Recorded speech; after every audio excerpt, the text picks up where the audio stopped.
इकडे काय करतोयस? आत येऊन बस. ते म्या खालच्या जातीचा आहे ना. त्याला काय झालं? चल. तुम्हाला इटळवील. आम्हाला सुद्धा समाजाबाहेरच काढलंय आणि असं उच्च नीच असं काही एक नसतं. आणि या कुटीच्या परिसरात केवळ हरीची सत्ता चालते, समजलं? चल आतमध्ये. हो पर चल. हा लोकसनी नाही चालणार. काय झालं? हे पण हरीचंच लेकरू आहे. चल रे, हा. चल. बस इथे बस. आपण सगळी हरीची लेकरं सारखीच, त्यामुळे आजपासून हा इथेच बसेल. आणि तुम्हाला काय झालं? बसा.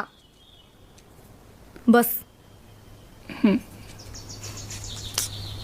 बसा.